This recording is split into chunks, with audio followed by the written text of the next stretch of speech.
Assalamu alaikum, welcome to Game Changer. I'm Maryam Zia. In today's program, we will be focusing on one of the pressing issues that democracies across the world are facing. That is the collision of course, the electoral process as well as the disinformation that is spreading through social media platforms, especially after AI. And we know that this year, around half of the global nations are going into electoral process, and this spread of disinformation is adding complexity to all the electoral processes. And when we talk about Pakistan, of course, 128 million registered voters are going to be participating on elections that are going to be taking place on February the 8th. And of course, with more than 44% of these voters under the age of 35, and they are using social media platforms, the threat of this disinformation is of course eminent in this regard. What the authorities are doing, what needs to be done,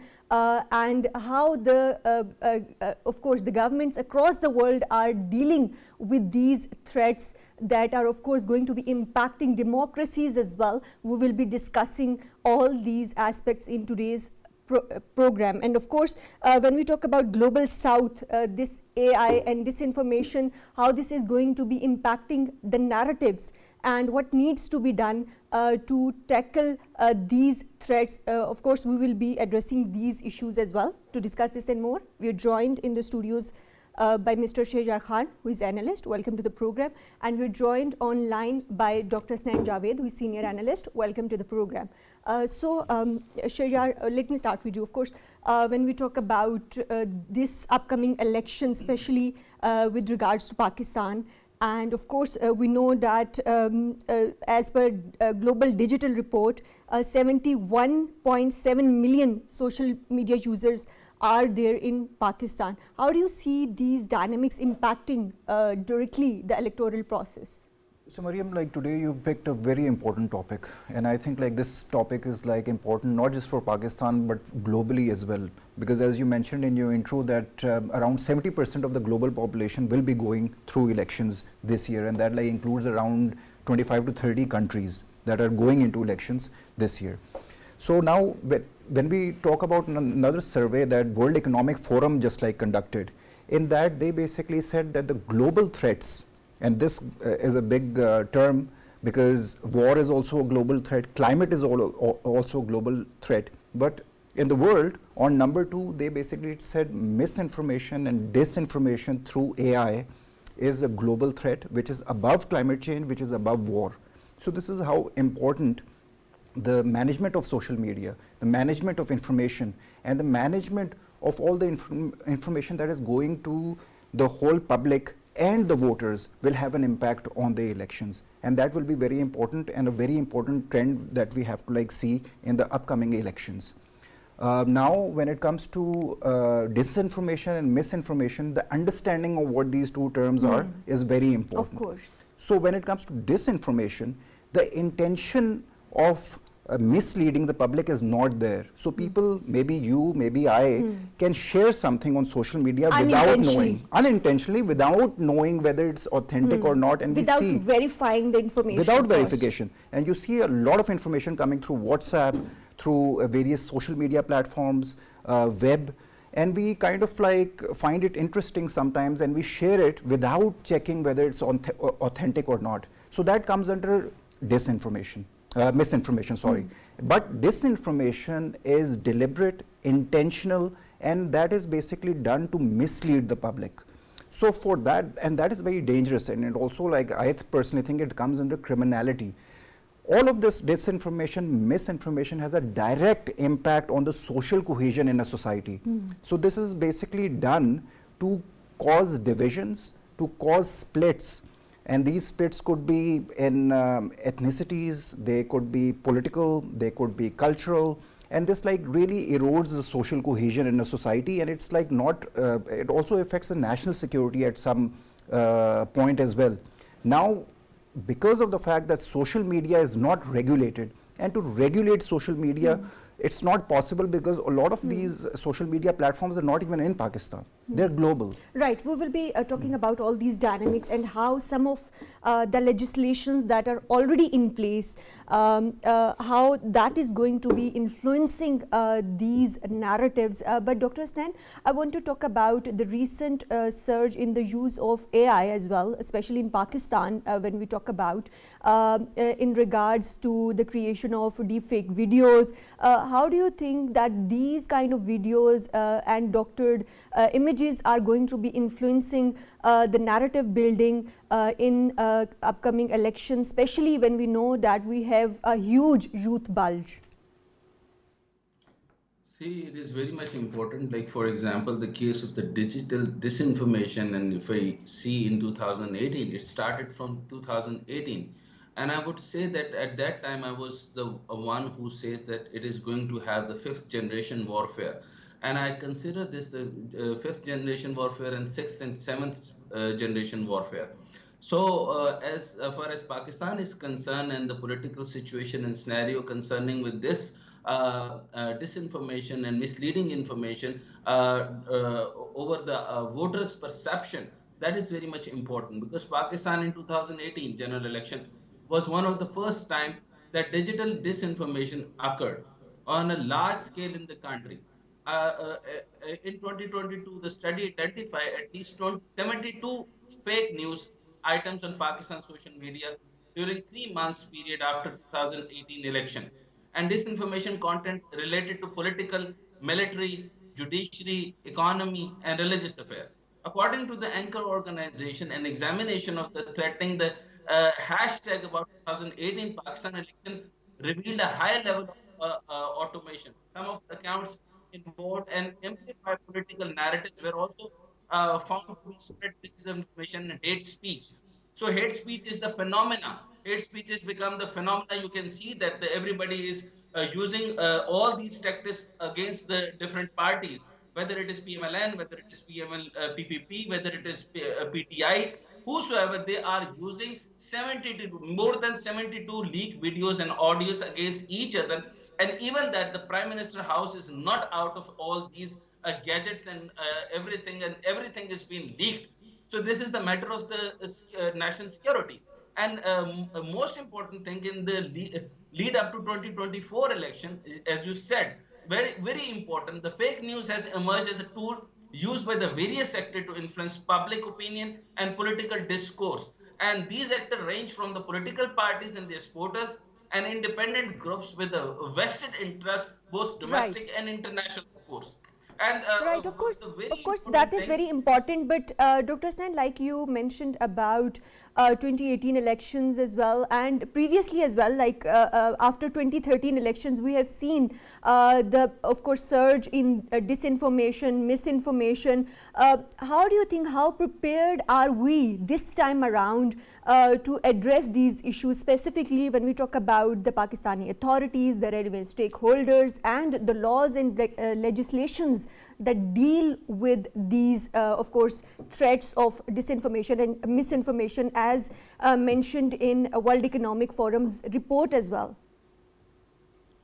See, how much you reported, of course, everybody is reported to the fake news areas. Like, for example, the media platforms such as Facebook, Twitter, WhatsApp, people are, into the codes, but there is no solution so far yet now. They are moving to this, ordinance that there should be some ways out. But have you seen the perception? Perception is completely on the social media.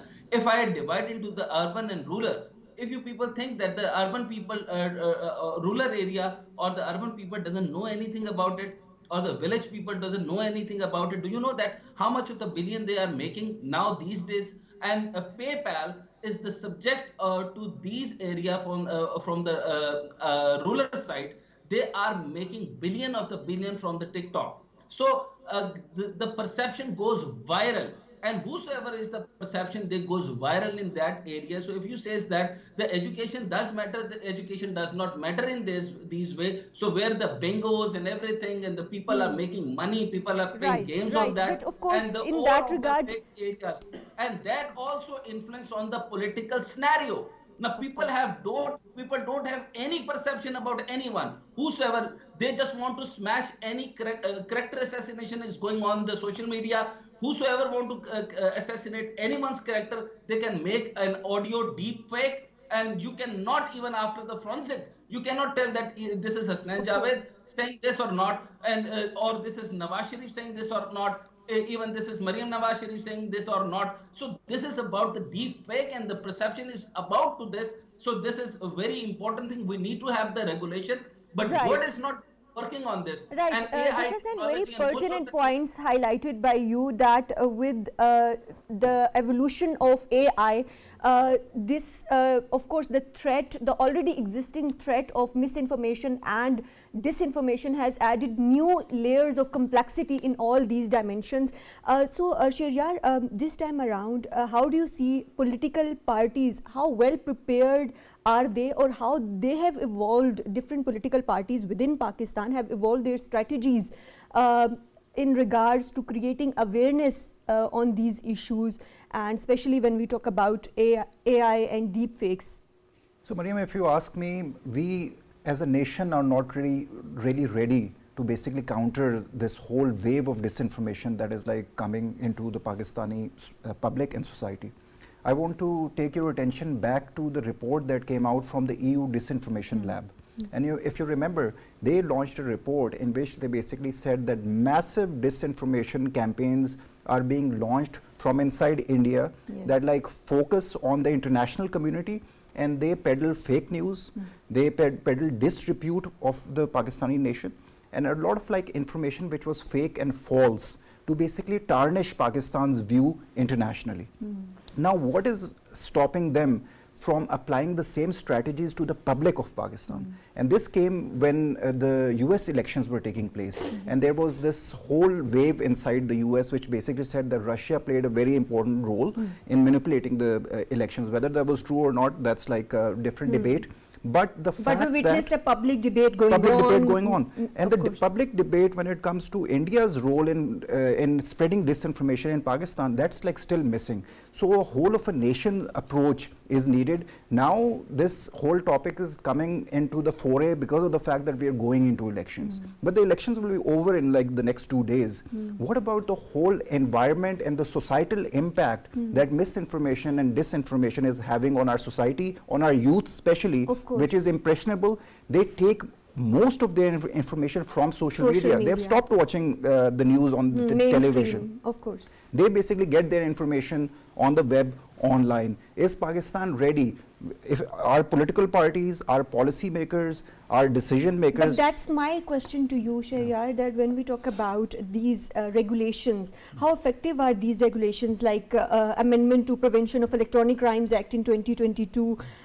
Do you think that they have been effective in limiting the impact of these deep fakes and AI generated videos? So Maryam, there is a whole debate taking not just in Pakistan but globally as well, and that debate centers around the role a government can basically play in regulating social media and fake news or disinformation or misinformation, and how much role the government should actually be playing. So the whole debate is centering around the fact that in Pakistan's responses that we've seen up till now, and you've also mentioned them, they are basically more towards making legislation in banning websites and banning news outlets or taking that. So a lot of like proponents of free speech, they basically say that when the government basically takes such decisions, this freedom of speech can also be curbed. So that's like one policy, and how much the government has to regulate. I personally believe the government has a role to play. I also believe that all of these major social media networks should open their offices in Pakistan, because right now their offices are probably somewhere in, I don't know, Middle East or India or Europe or wherever, not inside Pakistan. So Pakistan cannot really influence or focus or basically ask them to even remove fake news very easily, because they can easily deny Pakistan's requests. If these companies are based and housed in Pakistan, then they are liable to follow the rules and regulations of Pakistan. So that's like one role in which Pakistan also needs to regulate it in a way that it doesn't curb freedom of speech and expression, but it also brings all of these social media companies into the ambit of Pakistani legislation but when as we well. talk about legislation, of course, we have some legislations, and the role of these international companies is also significant, that they adhere to these Pakistani laws. So, do you think that under the removal and blocking of unlawful online content rules, these companies are actually adhering to Pakistani laws, or the only hurdle remains that they don't have offices in Pakistan? So it like goes both ways. So PTA is the go-to agency when it comes to managing anything that is on social media or on the web, because they basically handle the traffic of the internet that comes into or outside Pakistan. So that's like one area. Other than that, a lot of like social media companies, on how they basically project the content is also something that should be debated, because the algorithms that are used to pass out information, they are very tricky and they're in a black box. A lot of companies don't really want to tell you on how their algorithms are getting information from you, making a profile of Maryam and deciding that what kind of information should be visible to Maryam according to her personality, her preferences, her buying habits. So they collect this information. They don't really tell you how the algorithm works. Made content. And they tailor the content according to what they basically feel that Maryam should be looking at. Right. So there has to be some sort of transparency when it comes to social media companies, in which they should give some information on how this information that we are collecting from you is being used to show you content. So that falls on the social media companies. So there has to be a holistic approach. The government alone, social media alone, and public alone, they have to like work together on countering misinformation and disinformation. And we can talk about what roles all these three different stakeholders can play. Right, very, very important points highlighted by Sheharyar. But Dr. Hasnain, I want to take your view on all this, and also the significance of political leadership in all this, that how they are going to be leveraging social media tools to, of course, spread these kind of misinformation, disinformation, AI generated, of course, deep fakes. Of course, do you think that political leadership also has a role to play in all this? See, first of all, yes, of course, they can only be regulated by the political parties. Now, the very important thing is if there is a freedom of speech, that's mean democracy. If there is a freedom of speech, and these all platforms cannot do anything like Facebook, X, YouTube, or whatsoever it is, and because there is a freedom of speech. Second, if you want to control them, if you want to regulate, if you want to legislate them, I am in China, nobody even dare to, put a single video which can create the violence, which can create the agitation, which can create just the misinformation or disinformation or whatsoever it is. Even it is the matter of a certain sensitivity, you cannot put it on the WeChat. So this is the legislation by the Chinese government, and that's not what you consider. Right, what you right. people But consider Dr. not democracy. Dr. So if there is democracy, your viewpoint is of course well taken, but a lot of people might not agree with it, because of course the freedom of speech, freedom of expression remains fundamental right of every human being and every Pakistani citizen when we talk about in context to Pakistan. So what's your take on Pakistan's existing legislations in regard to, of course, these social media usage? We know about the PICA ordinance, we have other laws as well.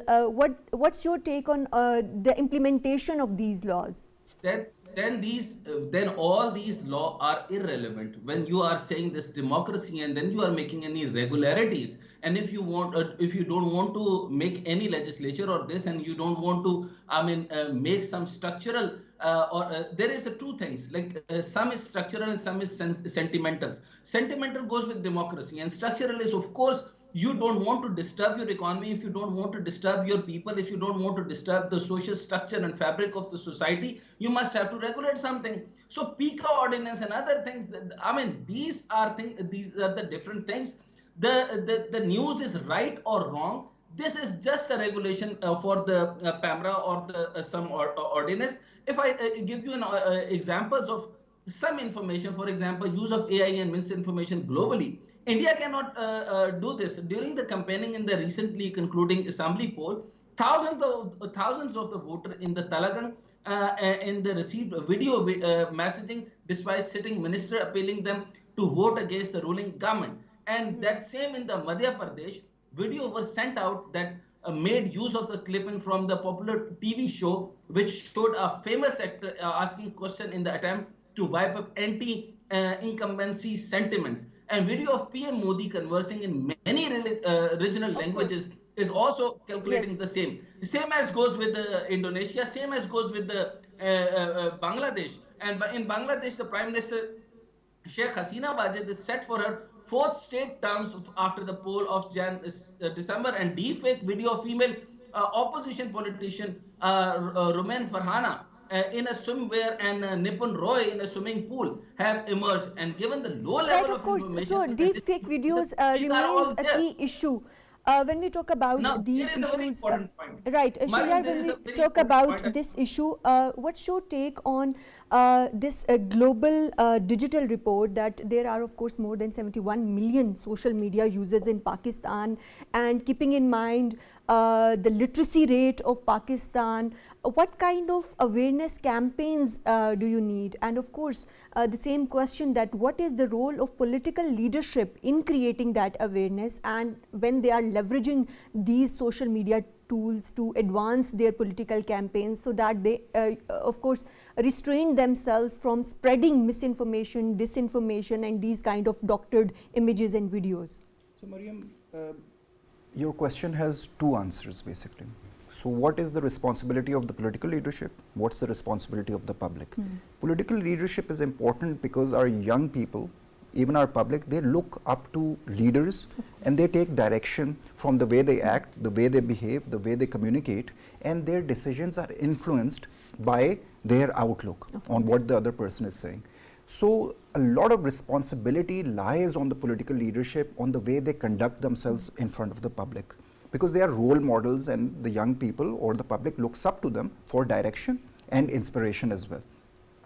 Generally throughout the world, it is very unfortunate that when the elections are coming or when such sort of exercise is taking place, there is a lot of like disinformation, there is a lot of fake news, there is a lot of sensationalism as well to gain the awareness and attention of the people. And a lot of people basically have to put their political opponent down in terms of his morality, character assassination, to basically show the public that I am a better candidate as compared to this person because I did all of these things which were right, and this person did all of these things which were wrong.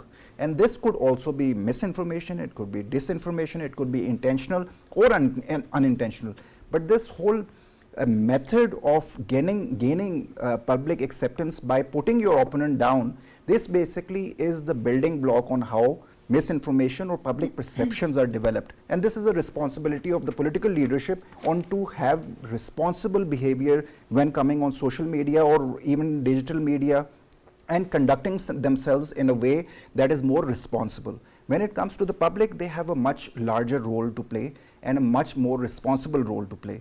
So when it comes to the public, critical thinking is very important, and responsible social media usage is the need of the hour. Right, right. Let me take the same point of critical thinking to Dr. Hasnain. Dr. Hasnain, when we talk about critical thinking, of course, there are genuine and, of course, real field issues that needed to be addressed when we talk about the political party strategies. Do you think that the social media campaigns and the strategies of all the political parties are addressing those, of course, real life issues that are concern of the demographics of Pakistan, that is of course huge youth population? Yes, that's true. I mean, of course, this is the responsibility of the people. There is a responsibility of the political parties. They have to think of it. But the thing is, there is a win and lose. So to win, don't you have listened that everything is fair in love and war? So in war, I mean, if it is the election, whatever it is in the whole world, whether it is US, whether it is everywhere in the world, the deepfake and AI technology is being used. And if I told you about the story that For example, the large platforms are less prepared for the election security threats in 2024 than they have been for many major cycle of the global election since 2026. So there are two primary reasons for it. So number one is a few number of moderators employed by the social platform, and lack of efficiency is the most important policy matter. So YouTube announced last June that it would stop taking down content spreading false claim about 2020. Have you seen that? So US election or past election, Meta quietly made a similar policy change to its political ad rules in the 2022. And as the past president has shown, the platform tend to have less cover outside the West within the major blind spot in the local languages and contexts, making the misinformation and the hate speech not only more than the passive.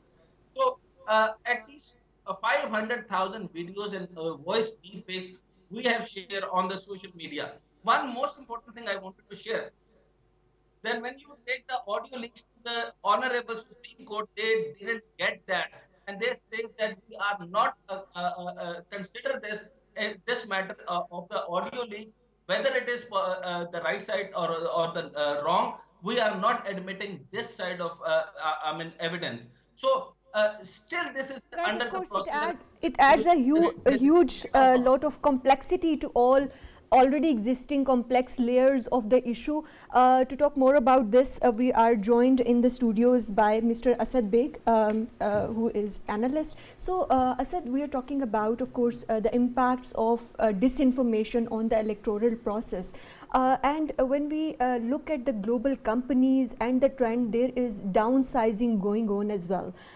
Do you think that is another factor that is going to be impacting these deepfakes and AI generating images? That is, of course, playing a huge role in disinformation, misinformation throughout the globe. Listen, I think it could be one of the factors. But from what we've seen, even when there was no downsizing happening, in 2016 American elections, for instance, or in the elections that happened in Bangladesh, for instance, recently, we generally see that the trend of disinformation has increased, right? Number one. Number two. And what are the reasons, Asad? Yeah, what are the reasons? we also see that the platforms specifically are perhaps not prepared. And this is least to say, by the way. I'm not talking about intentions. I'm not talking about any other sort of scenarios where they're potentially earning profit from the disinformation that goes on their platform. But let's just say that they're not really prepared to deal with the flood of disinformation. And it's not just disinformation we are talking about. We're also talking about hateful speech. We're also talking about incitement to violence. And we're also talking about the harm that is coming to children, for instance, right? The Facebook Papers, and this is one example I really like to quote. Facebook Papers was this treasure trove of documents that came out of Facebook some time ago. We found out that 95% of anti-Muslim hate in India was completely going unchecked. And this was, by the way, an AP story. It's not my figures. Perhaps they used the exact number, 95%, 90%, something like that. And that's massive in my view, right? And add to it the political dimensions in India and so on and so forth, the whole Anki Das scenario that came out in the light a while ago, and we see that perhaps platform, again, least to say, are not prepared to deal with what's going on there, going on within their spaces. And that worries me, frankly speaking. But having said that, the option we have is not to regulate them through policies. The option this is not an option on the table for us. Yeah, so speaking. You are bringing in another viewpoint, yes. Completely in contrast to what Dr. Hasnain was earlier mentioning. Absolutely, because look, we shouldn't do that. We shouldn't stand in the list of the countries which have India, for instance, right? Look at what they've been doing to Twitter and look at the kind of reputation that they've been getting for that. Do we really want to put ourselves, the name of Pakistan, in that list, right, of the countries which is cracking down on social media platforms? Absolutely not. We have a very small digital media, digital economy for that matter as compared to India.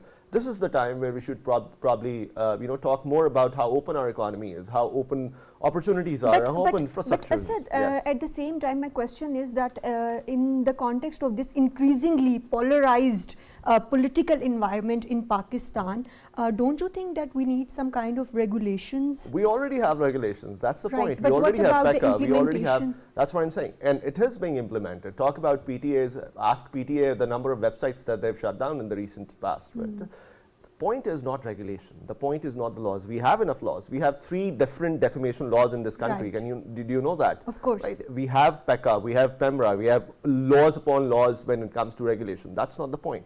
The point is that are those laws working? Is that regulation working? Is it doing it any better? Number one. Number two, when we talk about specifically hate speech and we talk about the content which is on platforms, there needs to be a very specific approach to this kind of platform, to this kind of content regulation, right? And I'm not saying that we need to have a law that kind of enables most of these or enforces most of these companies to have a local presence, and then we have like a carrot and a stick policy with them. No, there is a term called business diplomacy. Perhaps this is something that could be used, but more importantly, I think that the civil society needs to play its role. And this is a very important point. When it comes to content moderation, when it comes to content that is harmful, I think civil society needs to be given some space specifically to talk about that issue with the platforms. And then there are global platforms like UN, for instance, and so on. Do you see there is this sudden increase in the pushback on the content? For instance, the hearing of Zuckerberg in the Senate. You heard about it, right? Public. Why do you think there is a sudden increase in these cases? Because of the fact that civil society organizations, including the Pakistani ones, have been pushing for platform accountability globally. And right? Also because of the impact they are actually witnessing on the electoral processes. Exactly. So that's the way to go. The narrative that's building. the way to go. That's the way to go. And more importantly, what we can do as the Pakistani government, we need to educate our public with regards to media and information literacy. Right, we need to educate our public, Asad, but at yes. the same time, what do you think is the role of Pakistani authorities for of course, preventing the amplification of these hate speeches and other kind of, extreme polarization that we are witnessing in our society today? This is an extremely important point. Look, when we say hate speech is a very broad definition of a certain kind of speech, right? Dangerous speech, for instance, is again a broad definition. Let's narrow it down to incitement to violence. That speech that can essentially, the incitement to violence is a speech which can essentially incite violence against somebody, a group of people, minorities, for instance, so on. That needs to be dealt with very, very effectively. Now, my point is, give me the number of cases where the authorities have dealt with those incitement of violence cases. Unfortunately, for whatever reasons, I know FIA doesn't have resources. I know there's a dearth of technical skills and so on and so forth. I know there's a dearth of the budget and when it comes to federal investigations and so on. Given all of those points, the point is we need to make sure that we push back on the incitement to violence which is happening on the platforms. For whatever reasons, I feel that there is in fact, a lot more space for us to improve on. Now, these are those things that we need to clamp down. Unfortunately, my understanding is, or at least my view is, that most of our focus when we talk about content regulation is on political content regulation, which I feel perhaps dilutes that important aspect of curbing down on incitement to violence, which I think needs to be improved. Right, of course, that needs to be improved. But of course, since we are almost going into elections, so when we talk about the impact of misinformation on voter perception, how do you think that Pakistani authorities, I would again, Asad might not agree, but how should Pakistani authorities be collaborating with, of course, authorities or international organizations or stakeholders like UNESCO to deal with these threats?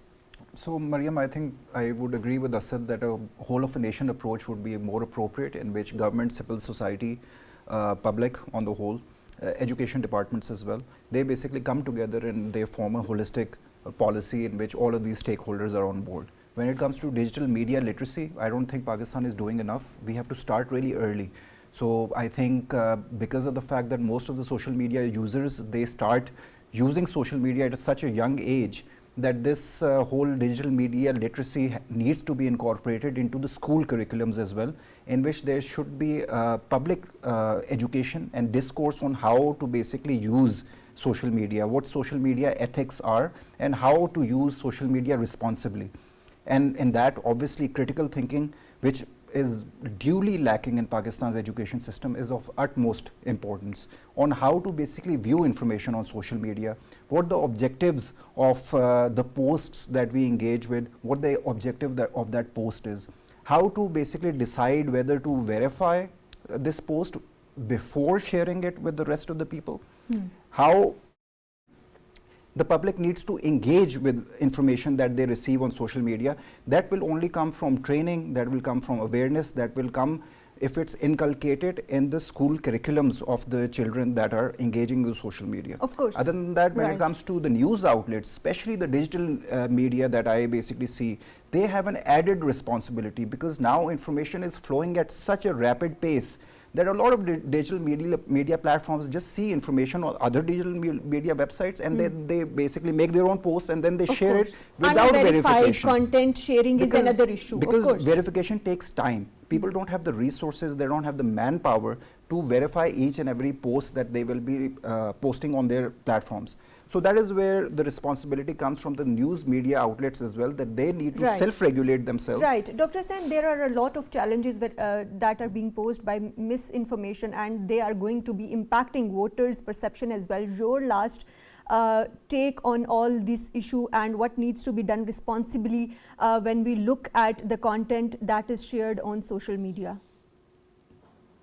See, one is the most important thing is that the education maturity and the level of intellect or other thing, that is, I think, whatever the panelist says, I think it is they are talking about the first world countries. We are the third world country, and we are using with no sense. Believe in me, in the urban areas, people are using, and you can go to the social media, the way they behave and way they are using the TikTok and other media. And they use the political, perceptions out there. You can't manage it. So for that reason, I'm telling you that third world country must have to regulate. They cannot go directly for the democracies. If you want to talk about the free speech, so if you want to go for the freedom of speech, whatever they are doing, so it is right. So if you want to regulate, I have given you the example of China. Wherever, if you want to educate your people, AI is already altering the way to candidate for the elected office and conduct their campaign. As I told you earlier, that the United States cannot control all these deepfake and other things in social media. So only the China can manage it somehow. If you people wanted to have this way of Pakistan, Pakistan have point no well education. taken. Unfortunately, we are short of time, Dr. Hasnain. Our other panelists necessarily do not agree with your viewpoint, and we have to discuss it in our future programs as well.